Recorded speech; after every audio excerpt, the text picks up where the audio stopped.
Somewhere in the rural parishes of central Georgia, there exists a plantation house that local historians refuse to discuss in detail. The estate records from 1847 to 1851 contain unexplained gaps, entire months missing from ledgers that otherwise document every bushel of cotton and every purchased nail. 2 women died there within hours of each other under circumstances that prompted the county magistrate to seal his investigation notes for 50 years. When those documents finally surfaced in 1901, someone had carefully excised 12 pages with a razor, leaving only the binding threads. What happened between Catherine Harwell, the 26-year-old wife of one of Georgia's wealthiest planters, and Deline, the enslaved woman who prepared her meals, represents one of the most carefully buried scandals of the antebellum South. The truth involves not supernatural forces, but something far more dangerous to that society. Genuine feeling where only dominion should have existed. Before we continue with the story of Rosewood Hall and the women whose connection defied every law written and unwritten, I need to ask you something. If you're interested in true stories that history tried to erase, stories that reveal what people were capable of feeling and doing when the world told them such things were impossible, then subscribe to Circle of Fear 1 and hit that notification bell, and tell me in the comments, what state are you listening from? I want to know how far these buried southern stories are reaching. And now, let me take you back to a place where Spanish moss hung so thick it blocked the sun, and where silence could be as deliberate as any conspiracy. The transition from gancho to context happens through the sealed records. Those missing pages and unexplained gaps lead us directly into the world that created them. A world that needed such careful concealment. Rosewood Hall stood 7 miles outside Milledgeville, Georgia's capital at the time, far enough from scrutiny, but close enough to maintain the appearance of civilization. Thomas Harwell had built the estate in 1834, using profits from his family's Savannah shipping interests and the labor of 43 enslaved people whose names appeared in his ledgers beside livestock. The main house rose 3 stories with Doric columns that planters considered essential to their image as American aristocrats. Behind the grand facade stretched 200 acres of cotton fields, the kitchen house, the overseer's cottage, the quarters, and all the other structures that made such estates function like small kingdoms unto themselves. Catherine Beaumont had arrived at Rosewood Hall in April 1845 as Thomas Harwell's bride. She was the 3rd daughter of a Charleston merchant family that had money but not quite enough of it. The kind of family that needed their daughters to marry well. At 23, she was considered almost past the ideal age for such arrangements. Thomas, 37 and recently widowed, needed a wife who could manage his household and produce heirs. The marriage made perfect economic and social sense, which in their world meant it required no other justification. What no one anticipated was how poorly Catherine would adapt to isolation. In Charleston, she had been surrounded by sisters, cousins, and the constant social circulation of a port city. Rosewood Hall offered her a dozen enslaved house servants, occasional visits from neighboring plantation wives, and long silent afternoons when Thomas rode out to inspect his fields or traveled to Milledgeville on business. She had been taught to embroider, to plan menus, to manage servants, and to keep her opinions on any serious matter carefully concealed. No one had taught her how to endure loneliness. Deline had been born at Rosewood Hall in 1821, making her 24 years old when Catherine arrived. Her mother, Celia, had been the plantation's head cook until her death from fever in 1843. Delphine had learned her mother's skills completely, not just the mechanical preparation of food, but the subtle intelligence required to manage the kitchen house, to anticipate the needs of the big house, to navigate the dangerous space between Thomas Harwell's demands and the reality of what could be accomplished with available resources. She could butcher a hog, preserve vegetables through winter, create elaborate French-style dishes from memory, and manage the 3 younger enslaved people who worked under her direction. Thomas Harwell valued Deline the way he valued a well-made plow, as property that functioned reliably. He had never sold her because replacing her skill would have cost more than she was worth in the market. This cold calculation had kept her and her younger brother Marcus at Rosewood Hall, while others were sold away. She understood that her security depended entirely on remaining useful. The kitchen house stood 30 yards from the main residence, connected by a covered walkway that allowed meals to arrive hot, but kept cooking fires safely distant. This separation meant Deline spent her days in a domain that was entirely her own, supervised, but rarely directly observed. She woke before dawn to start fires, worked through the heat of the day, and often didn't finish cleaning until long after the family had retired. It was exhausting, dangerous work. Burns and cuts were constant, but it also provided something rare in slavery, a degree of autonomous space. Catherine's first months at Rosewood Hall followed the expected pattern. She wrote letters to her sisters. She supervised the house servants with the uncertain authority of a new wife. She endured Thomas's attention with the resignation her mother had taught her to consider womanly virtue. But by summer, the letters grew less frequent. The August heat pressed down like a physical weight, making even breathing feel like labor. Thomas began taking extended trips to Savannah and Milledgeville, often staying away for weeks. Catherine found herself alone in the great house with only the servants for company, and she discovered that loneliness could actually worsen when surrounded by people who were forbidden from treating her as human rather than mistress. She began visiting the kitchen house more frequently than necessary.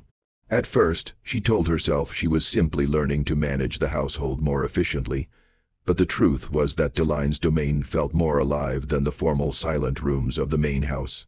The kitchen smelled of rising bread and simmering stalks.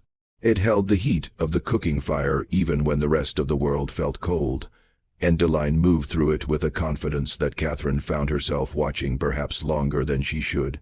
The first conversation that went beyond mistress-servant formality happened in September 1845. Catherine had come to discuss the menu for a dinner party. Thomas was hosting several planters to discuss a proposed railroad line. She found Deline preparing dough for rolls, her hands moving with practiced efficiency and something about the rhythm of the work. The peaceful concentration made Catherine linger. "Did your mother teach you?" Catherine asked, and the question itself was already inappropriate. Asking an enslaved person about family, about inheritance, about anything that acknowledged them as a person with history. Deline's hands stilled for just a moment. She was intelligent enough to recognize danger and careful enough to avoid it. "Yes, ma'am," she said quietly. "She taught me everything." Catherine should have left it there. Instead, she asked, "Do you miss her?" The silence that followed lasted long enough that Catherine realized she had crossed a line that couldn't be uncrossed. She had asked Deline to be human in her presence, to acknowledge grief, to pretend for a moment that the distance between them was not absolute. Deline's expression remained carefully neutral, but something in her eyes suggested she understood the transgression perfectly. "Every day, ma'am," Deline finally said, her voice barely above a whisper. Catherine left the kitchen house quickly, her face flushed, feeling as though she had done something dangerous without quite understanding what. That night, lying beside her sleeping husband, she thought about that moment with an intensity that confused her. She told herself she was simply being kind, taking interest in the people under her care, but kindness didn't explain the way her heart had beaten faster or the way she kept remembering the exact tone of Delphine's voice. Over the following months, Catherine's visits to the kitchen house became routine. She would bring needlework and sit near the fire while Deline worked, and slowly, cautiously, they began to talk. Catherine spoke about Charleston, about her sisters, about the book she had read when her father wasn't monitoring her education. Deline more carefully spoke about cooking techniques, about the plantation's rhythms, about small, safe topics that wouldn't expose her to danger. But gradually, inevitably, the conversations deepened. Catherine confessed her loneliness, her feeling of being trapped in a role she had never wanted, her fear that her entire life would be lived in service to her husband's ambitions and her future son's inheritances. Deline, with the careful intelligence of someone who had survived by reading people perfectly, recognized in Catherine something she had never expected to find in a white woman: genuine unhappiness with her privilege, a desire for something beyond the prescribed role. What Catherine wanted, Delphine slowly realized, was to be known, not as Thomas Harwell's wife, not as a Charleston Beaumont, but as herself, whatever that might be, beneath all the layers of expectation. And in seeking that recognition, Catherine had turned to the one person in her daily life who seemed truly present, truly competent, truly alive in a way that the distant plantation wives and subservient house servants were not. For Deline, the situation was far more dangerous. She understood that Catherine's attention could destroy her as easily as protect her. Any hint of impropriety, any suggestion that she had failed to maintain proper distance could result in sale, punishment, or worse. She should have maintained absolute boundaries, should have deflected every personal question, should have kept Catherine firmly in the role of mistress. But Deline was also lonely. She had grown up at Rosewood Hall, watching people she loved disappear, sold, dead from disease, escaped, and never heard from again. Her brother Marcus worked in the fields and came to the kitchen house exhausted with little energy for conversation. The other enslaved people in the kitchen were younger, less educated, and wary of her because her position gave her a measure of authority over them. She had no peers, no confidants, no one who saw her as anything other than the cook or the master's valuable property. When Catherine looked at her, really looked with attention and interest, something in Delphine responded despite every instinct of self-preservation. She found herself speaking more freely, sharing small details about her thoughts and observations. She made Catherine laugh, and that laughter felt like a small rebellion against the heavy silence of the plantation.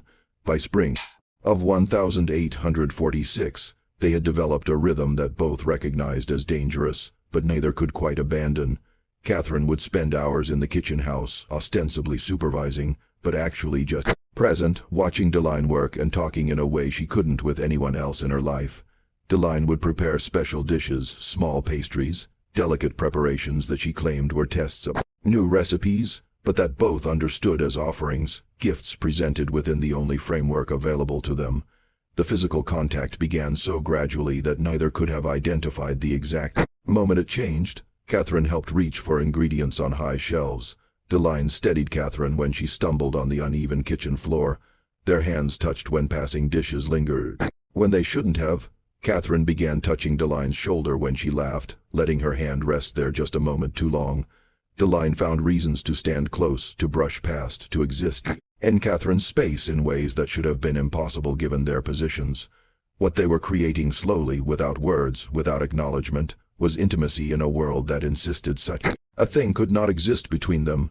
Catherine had been raised to believe enslaved people were fundamentally different, incapable of the refined feelings that defined white womanhood. Deline had been raised to believe white people were fundamentally dangerous, incapable of seeing enslaved people as fully human. Both were discovering that everything they had been taught was a lie designed to sustain a system that benefited from that lie. The first kiss happened in late May 1846.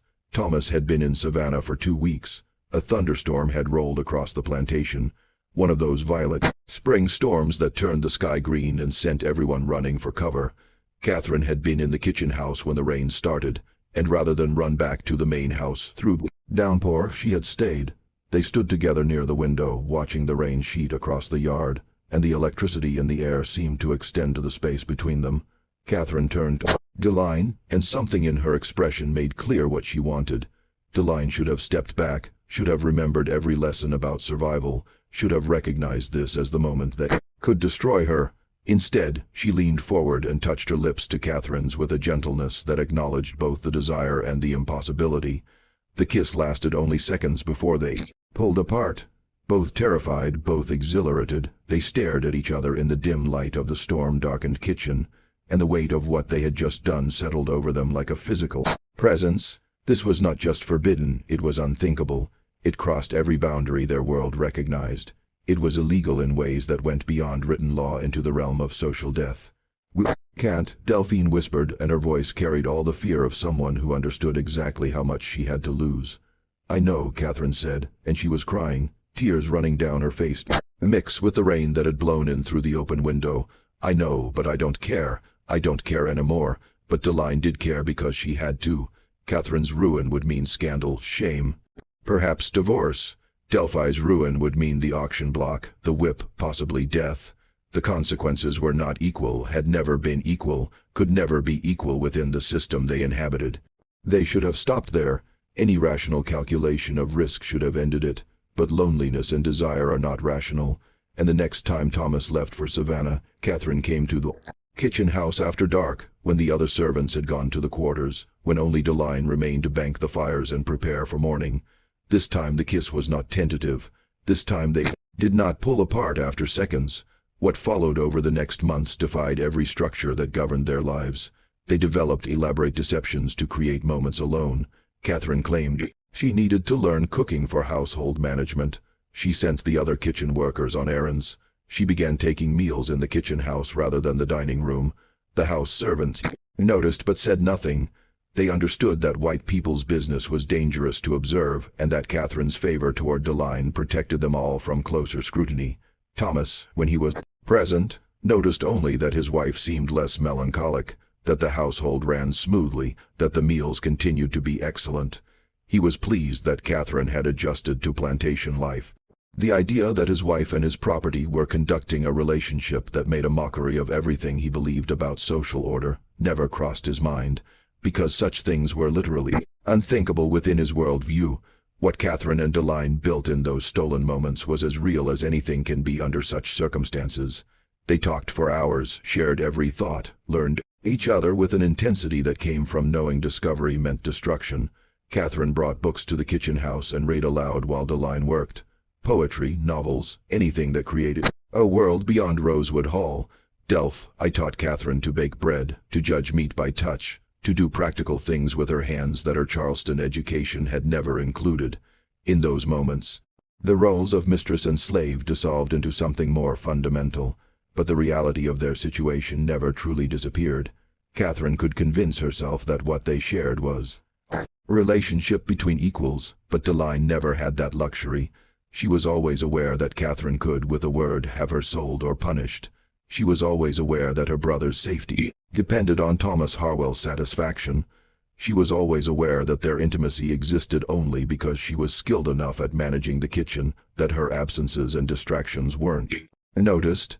She was always aware that she was risking everything, her life, her brother's life, the fragile security that came from being valuable property for something that could never have a future.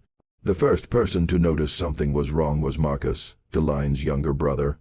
He came to the kitchen house one evening in August 1846 and found his sister staring into the fire with an expression he had never seen before, something between joy and terror. He asked her directly what was happening, and Deline, who had never lied to her brother, told him the truth. Marcus's reaction was pure fear. "She's going to get you killed," he said flatly. "She's going to get us both killed. Whatever she's promised you, whatever she's made you feel, it doesn't matter.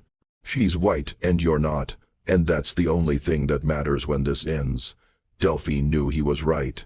But she was also 25 years old, and had never felt anything like what she felt when Catherine looked at her with eyes that saw her as a person rather than property. She had never imagined that such recognition was possible, and now that she had experienced it, the thought of returning to the previous emptiness felt unbearable.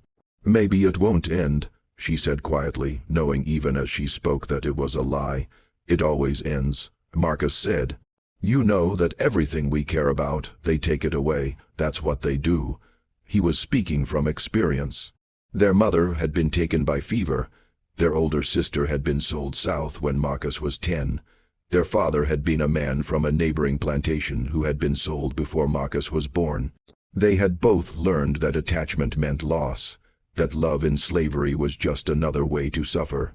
But knowing something intellectually and being able to act on that knowledge are different things. Deline continued seeing Catherine, continued building something that had no name in their language, no legal existence, no possible future. They became more careless, more desperate. Catherine began coming to the kitchen house late at night after Thomas was asleep. They stayed together until just before dawn, when Deline would have to begin preparations for breakfast.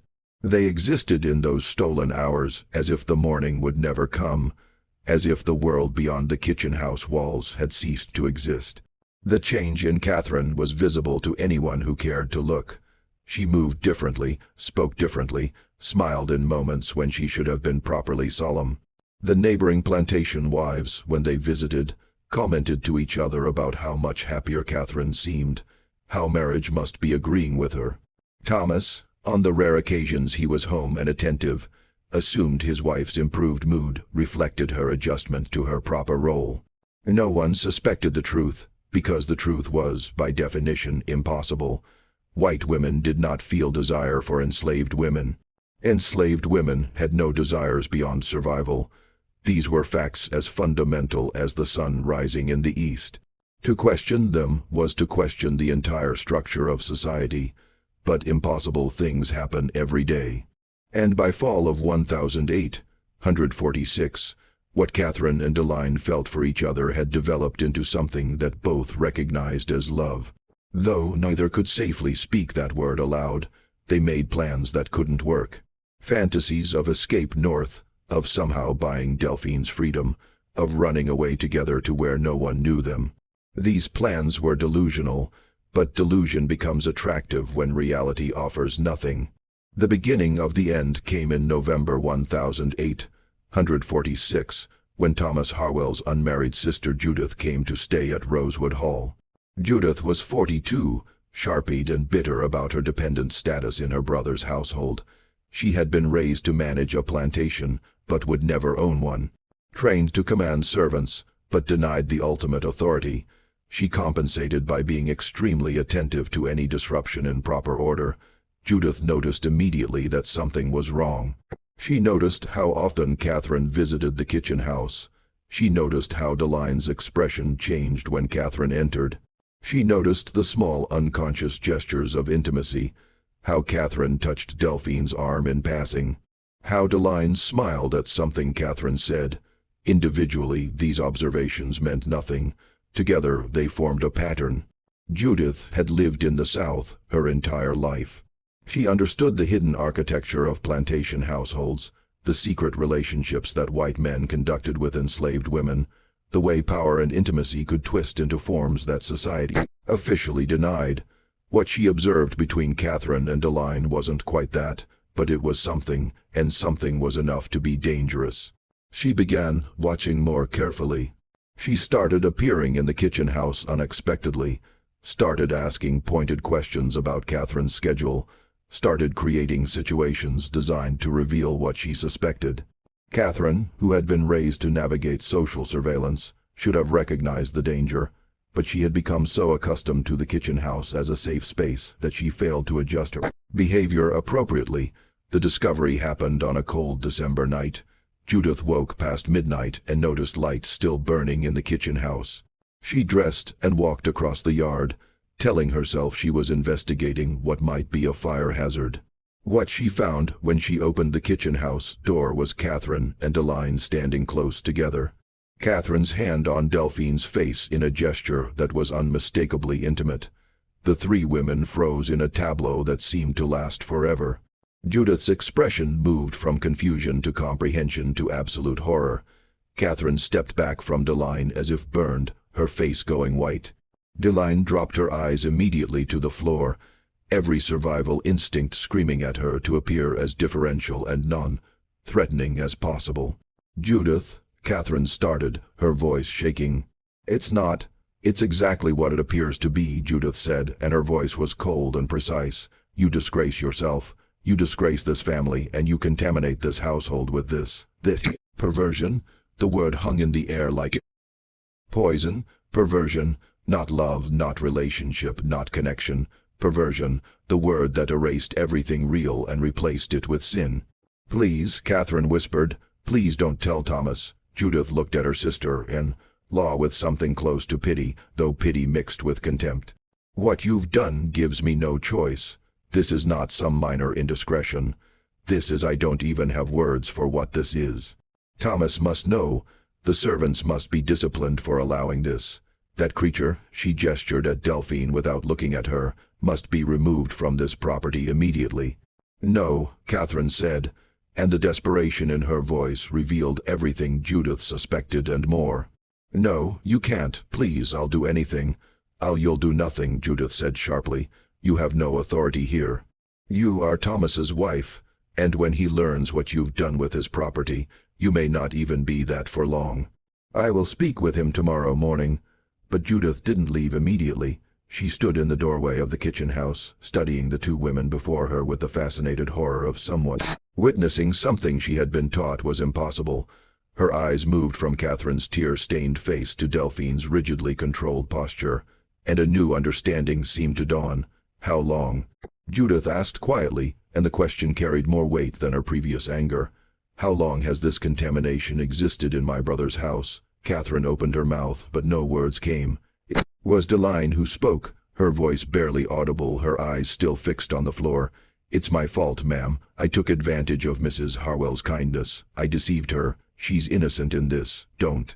Catherine said sharply, finding her voice. Don't lie for me, Judith. Whatever you think of me, whatever Thomas will do to me, I won't let Deline take blame that isn't hers. This was both of us. I wanted. Her voice broke. I wanted this as much as she did.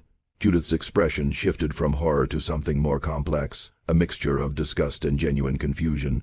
In her world, such desire between women was theoretically possible, but considered a temporary aberration, something that occurred in the absence of proper male guidance, and that evaporated once that guidance was restored. But what she was witnessing suggested something far more substantial. Catherine wasn't speaking like a woman who had been corrupted or deceived. She was speaking like a woman defending someone she loved. You're telling me, Judith said slowly, that you chose this, that you, a white woman of good family, deliberately sought intimacy with a slave. Yes, Catherine said, and despite her terror, there was defiance in her voice. I chose it. I choose her. I know you can't understand that, but it's the truth. Judith shook her head, not in disbelief, but in a kind of appalled wonder. Then you're more lost than I imagined. Thomas will have the marriage annulled if he can manage it. You'll return to Charleston in absolute disgrace.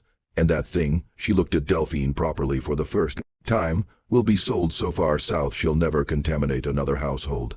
She has a name, Catherine said, her voice gaining strength even as tears continued to run down her face. Her name is Deline. She's a person. She feels, she thinks she is property. Judith interrupted with brutal finality. And you have allowed yourself to forget that distinction with consequences that will destroy you both. I almost pity you, Catherine. You've thrown away everything, your position, your reputation, your future for something that was never real and could never last. It was real, Catherine said quietly. Whatever happens now, whatever you tell Thomas, whatever he does to us, it was real. What we felt for each other was real. Judith turned and left, her footsteps echoing across the frozen yard as she returned to the main house. The door closing behind her sounded like a judge's gavel, final and absolute.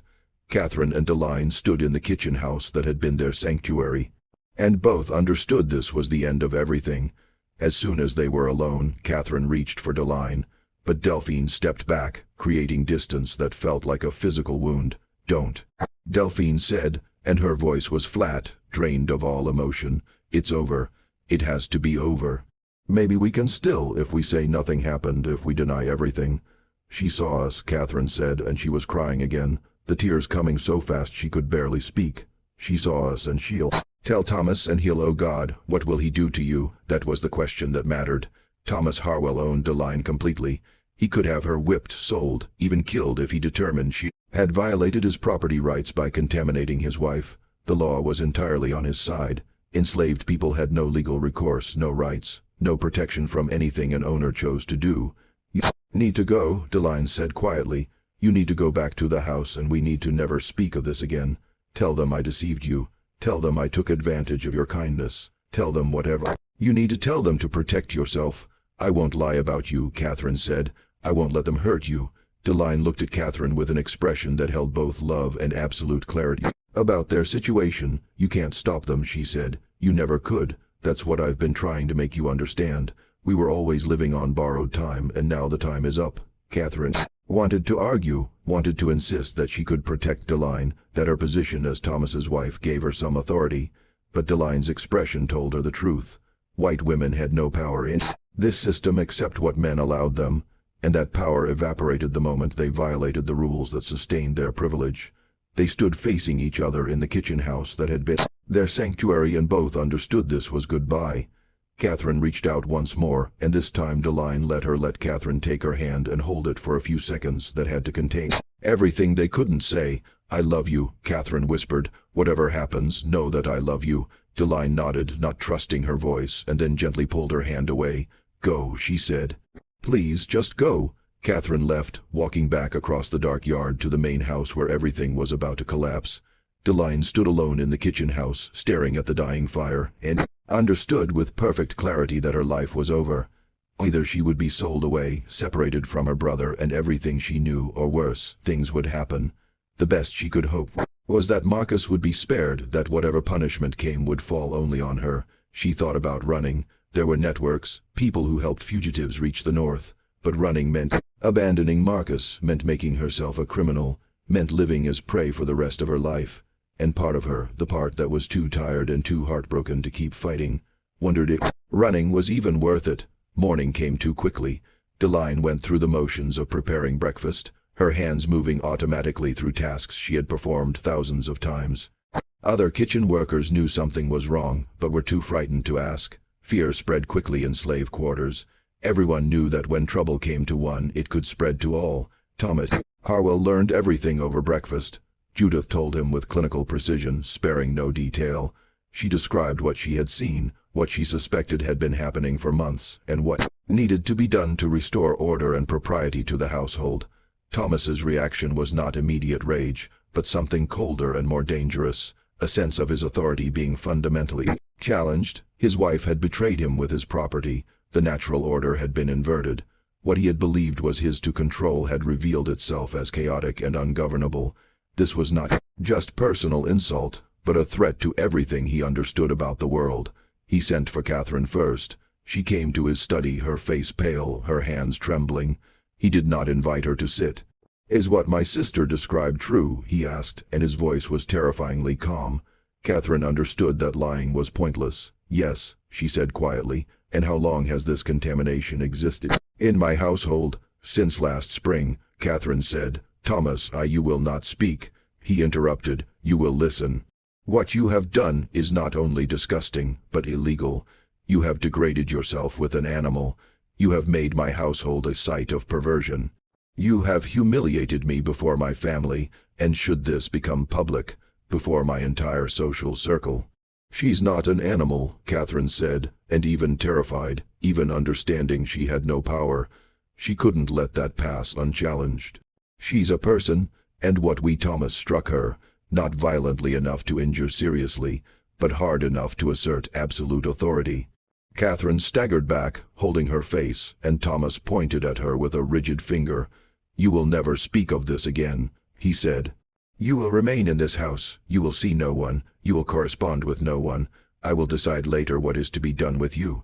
But for now, you will be confined to your room, and you will thank God that I don't exercise my legal right to divorce you for this abomination, and send you back to your family in absolute disgrace. He called for a house servant to escort Catherine to her room. Then he sent for his overseer, a man named Hadley, who had managed Rosewood Hall's field operations for 12 years with efficient brutality. The cook, Deline, Thomas said, she has contaminated my household with her influence over my wife.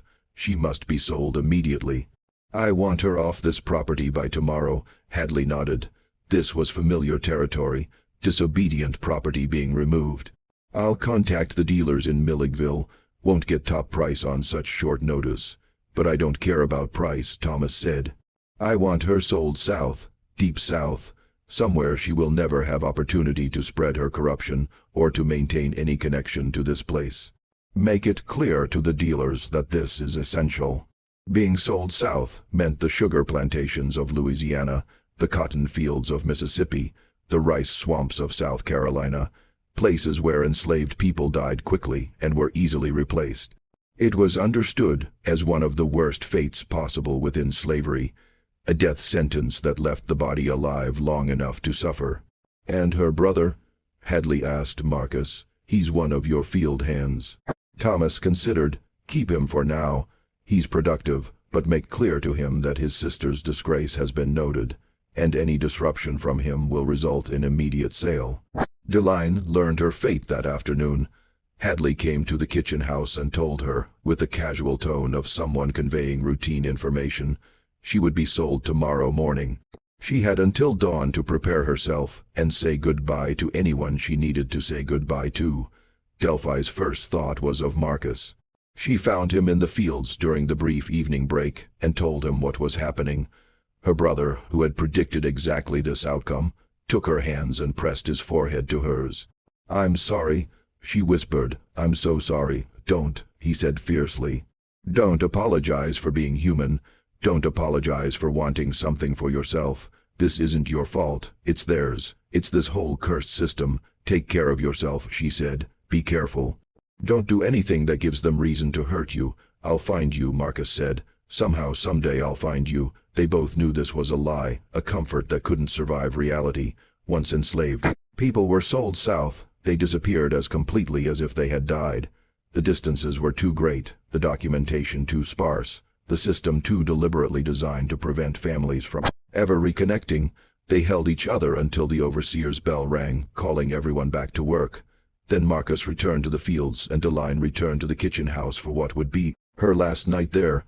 She thought about trying to see Catherine, about trying to say goodbye, but she knew it was impossible. Catherine was confined to her room, guarded to prevent exactly that kind of contact. Whatever final words they might have shared would remain unspoken. Instead, Delphine sat in the kitchen house she had managed for 4 years, surrounded by the tools of her trade, and tried to prepare herself for what came next. She had heard stories about the deep south plantations everyone had. The work was harder, the conditions worse, the death rate higher. Enslaved people were worked to death and replaced from the steady stream of new purchases. She was being sent there not just to be sold, but to be destroyed slowly and systematically. She could run. She had until dawn. The nights were long in December, and she knew the plantations lay out perfectly. She could be miles away before anyone noticed. But running meant abandoning Marcus to potential retaliation, meant becoming a fugitive with no resources and no connections, meant gambling everything on a nearly impossible journey north. She sat with that choice for hours, weighing an almost certain terrible death against a small chance at freedom. Many enslaved people had made the same calculation. Some ran and were caught and suffered fates worse than anything legal sale could produce. Some ran and succeeded, and became legends whispered in slave quarters. Some, like Delphine, sat in the darkness and couldn't decide which form of courage, running or enduring, required more strength. What ultimately kept her from running was the knowledge that if she fled, Thomas Harwell would take his revenge on Marcus. He had already made that clear. Her brother's safety depended on her accepting her punishment without resistance. This was how the system functioned, using people's love for each other as chains, more effective than any iron. Near midnight, something unexpected happened. The kitchen house door opened quietly and Catherine slipped inside. She had managed to bribe a house servant, had climbed out her window and crossed the yard in darkness. She looked terrified and desperate and absolutely determined. "I had to see you," she said. "I couldn't let you go without." Deline stood and crossed to her, and they held each other with the intensity of people who know they will never touch again. No words were adequate. They had both known from the beginning that this couldn't last, that the world they lived in would eventually destroy what they had built. Knowing it didn't make it hurt less. "Come with me," Catherine whispered desperately. "We'll run together. We'll go north." "Will, you know I can't," Deline said gently. "If I run, Marcus suffers. And you, Catherine, you're white. You have options I'll never have. You can survive this. You can eventually leave, Thomas. Go back to your family, start over somehow. I can't. I don't want to survive without you," Catherine said, and she was crying, her tears soaking into Delphine's shoulder. "You have to," Deline said, "because one of us surviving is better than both of us destroyed. Promise me you'll survive this. Promise me you'll find some way to live." Catherine pulled back and looked at Delphine's face, memorizing it, trying to hold on to something that could never be preserved. "I love you," she said. "I will always love you. Nothing they do, nothing they say, nothing that happens will ever change that." "I know," Deline said. "I love you too. That's why you have to go back to the house now before anyone notices you're gone. That's why we have to let this end." They kissed one last time, and it was gentle and desperate and absolutely final. Then Deline physically turned Catherine toward the door and pushed her gently toward it. "Go," she said. "Please, if you love me, go." Catherine went, looking back once from the doorway, and then she was gone into the darkness. Deline stood alone in the kitchen house, and allowed herself for the first time to fully acknowledge her grief. She had lost everything, her home, her brother, her love, her future. All that remained was the certainty of suffering ahead. Dawn came with terrible clarity. A slave dealer from Milledgeville arrived with chains and paperwork. Deline was given no time to gather belongings because enslaved people owned nothing. She was simply property being transferred from one owner to another. The dealer chained her wrists, unnecessary since she wasn't resisting, but required by procedure, and led her to his wagon. Marcus was there, having been given permission to say goodbye. He embraced his sister, and Deline felt his tears on her cheek. "Be strong," she whispered to him. "Survive, that's all we can do. Survive and remember each other." "I won't forget you," Marcus said. "I swear I won't forget." The dealer pulled Deline away and helped her into the wagon with a business-like efficiency that demonstrated how routine this was for him. He had transported thousands of enslaved people, had seen thousands of these goodbyes.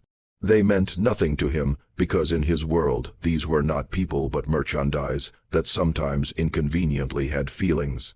As the wagon pulled away from Rosewood Hall, Deline looked back once. She saw the kitchen house where she had spent the happiest and worst year of her life. She saw Marcus standing in the yard.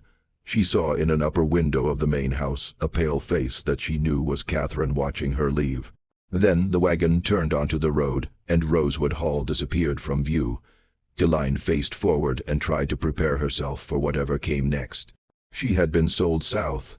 She would probably die there, but she had lived for a brief time as something more than property. She had loved and been loved in return. In a system designed to reduce people to objects, she and Catherine had created something undeniably human. Whether that was worth the price she was about to pay, she didn't know, but it was too late for such questions. The choice had been made, the consequences were unfolding, and all that remained was endurance. The journey to Savannah took 3 days. Deline traveled in the dealer's wagon with 4 other enslaved people, 2 men and a woman with a small child, all of whom had been purchased from various estates for resale in the Deep South. Markets. The dealer, a man named Crenshaw, who had been transporting human cargo for 15 years, maintained professional efficiency. He fed them enough to keep them healthy for sale, chained them securely enough to prevent escape, but not so tightly as to leave visible marks that might reduce value, and spoke to them in the tone one might use with livestock. During those 3 days, Deline existed in a strange state between grief and numbness. Everything she had known, her home, her brother, the woman she loved, receded behind her with every mile. The other captives in the wagon spoke little, each absorbed in their own devastation. The woman with the child sang quietly, sometimes old songs that Deline recognized from her mother, songs that had traveled from Africa to America in the holds of slave ships, and that persisted because people needed something beautiful to hold on to in the midst of absolute powerlessness. At the Savannah auction house, Deline was processed like merchandise. Dealers examined her teeth, her hands, asked questions about her skills and health history. Crenshaw, who had her documentation from Thomas Harwell, emphasized her cooking abilities, her literacy, unusual and valuable, and her proven reliability. He mentioned nothing about why she was being sold, though experienced dealers could usually guess. Sudden sales of valuable domestic slaves often indicated some transgression, theft, insolence, or other disruption to household order. Deline was purchased within 2 days by a dealer named Simmons, who specialized in supplying Louisiana sugar plantations. The price was $750, less than her actual value, but Crenshaw had been instructed to sell quickly rather than wait for optimal prices. Simmons chained 15 people together and began the journey west, moving by steamboat up the Savannah River, then Oland to Montgomery, then by boat again down to Mobile and New Orleans. The journey took weeks. People died, 1 man from fever, 1 woman in childbirth aboard the steamboat. Their bodies were disposed of with minimal ceremony, and the chain line moved on. Deline watched and understood that this was her future. A world where death was common enough to be unremarkable, where people vanished without record or memorial, where the only thing that mattered was whether enough laborers survived to make the journey profitable. Meanwhile, at Rosewood Hall, events unfolded with their own terrible inevitability. Thomas locked Catherine in her room as he had promised, but over the following days, he struggled with a problem that challenged his understanding of proper action. Divorce required public proceedings and public explanations. To divorce Catherine, he would have to document her transgression. And documenting, it meant admitting that his authority had been so thoroughly undermined in his own household. It meant acknowledging that his wife had chosen intimacy with an enslaved woman over her duties to him. The humiliation would be absolute and public, but keeping Catherine created its own problems. She was openly defiant, refusing to express remorse or to pretend the relationship had been anything other than genuine. When Thomas demanded she acknowledge her sin and beg forgiveness, Catherine looked at him with eyes that held no fear, only exhausted contempt. "You want me to say I was deceived," she said quietly during one of his visits to her locked room. "You want me to say Deline corrupted me, that I was an innocent victim. I won't give you that lie. I loved her, I chose her, and I would choose her again, even knowing how this would end." Her honesty was almost incomprehensible to Thomas.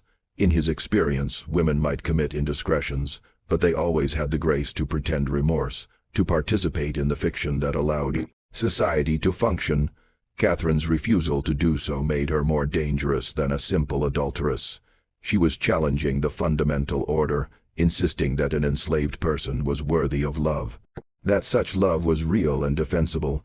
Thomas consulted with his sister Judith and with 2 neighboring planters whose discretion he trusted. All agreed that public divorce would damage him more than Catherine. Instead, they counseled isolation, keep Catherine confined, limit her contact with the outside world, and eventually the scandal would fade into rumor. In a few years, if Catherine could be brought to show appropriate contrition, some limited social rehabilitation might be possible. But Catherine had no intention of rehabilitation. 3 days after Deline was sold, she began refusing food. Not dramatically, not with announced intention, but simply pushing away plates and saying she wasn't hungry. By the 5th day, Thomas noticed and sent the household's physician to examine her. Dr. Mercer found Catherine physically healthy, but displaying what he delicately termed melancholia of severe character. He recommended forced feeding if she continued to refuse nourishment, but also suggested that such extreme measures might not be successful if the patient was determined. Catherine was indeed determined. She had discovered that the only power she retained was the power to refuse. Refuse food, refuse contrition, refuse to continue living in a world that had destroyed the one thing she valued. It was a slow form of suicide, and she pursued it with the same intensity she had once pursued Delphine's love. By the 2nd week, she was visibly weakened. The house servants whispered about her condition, and word reached Marcus in the fields. He requested permission to see Mrs. Harwell, ostensibly to apologize for his sister's corruption of her, and Thomas, thinking this might shame Catherine into proper behavior, allowed it. Marcus was brought to Catherine's room under supervision. He found her sitting by the window, thin and pale, staring out at the kitchen house where everything had happened. When she saw Marcus, her expression crumbled. "I'm sorry," she whispered. "I'm so sorry. I tried to protect her and I failed. I failed you both." Marcus, who had every reason to hate this white woman whose selfish desire had destroyed his sister, looked at Catherine and saw only shared grief. "She loved you," he said quietly. "Whatever happens to either of us, you need to know that she loved you, and she never regretted loving you, even knowing it would end this way." "How do you know?" Catherine asked desperately. "How can you know that?" "Because I'm her brother," Marcus said. "Because I knew her better than anyone except maybe you. And because the night before they took her, she told me that knowing you, really knowing you, was worth whatever came after." Those words meant as comfort, broke something in Catherine. She had been holding on to the possibility that she had ruined Delphine's life for nothing, that Deline might regret their relationship, might wish it had never happened. Learning that Deline had considered it worthwhile made the loss unbearable rather than easier to bear. After Marcus left, Catherine wrote 2 letters. One was to her sister in Charleston, describing what had happened and asking forgiveness for the disgrace she had brought on the family. The other was to Deline, though Catherine knew the letter would never be delivered. Enslaved people sold south rarely received correspondence, and even if someone tried to send it, there was no way to trace where Deline had ended up. In the letter to Deline, Catherine wrote everything she hadn't been able to say in their last moments together. She wrote about the impossibility of continuing in a world that insisted their love had never been real. She wrote about her certainty that what they had shared was more genuine than any sanctioned relationship she might have had. She wrote about her choice because it was a choice to follow Deline into whatever came after this life, rather than spend decades living in the shell of the woman Thomas wanted her to become. She sealed both letters and hid them behind a loose board in her room, knowing they would eventually be found, knowing they would serve as testament when there were no other witnesses. That night, Catherine took the laudanum that Dr. Mercer had prescribed for her distress. She had been saving doses for days, accumulating enough to ensure the outcome she desired. She swallowed the bitter liquid methodically, all of it, and then lay down on her bed to wait. The house servants found her the next morning. She was already cold, already beyond any intervention. Her face held an expression that those who saw it described as peaceful, the first peace she had known since Deline's sale. Thomas Harwell, confronted with a dead wife and a scandal that had to be contained, chose to bury everything: Catherine's body, the truth about what had happened, his own humiliation. Divorce would have required public proceedings and public explanations. Catherine's death, attributed to illness, allowed him to maintain the fiction that nothing untoward had occurred. He destroyed any letters Catherine had written, any journals she had kept, anything that might have documented her relationship with Delphine. Within a month, he had courtship negotiations underway with another Charleston merchant's daughter. Within 6 months, he had remarried. Life at Rosewood Hall continued as if Catherine had never existed, but Marcus knew the truth.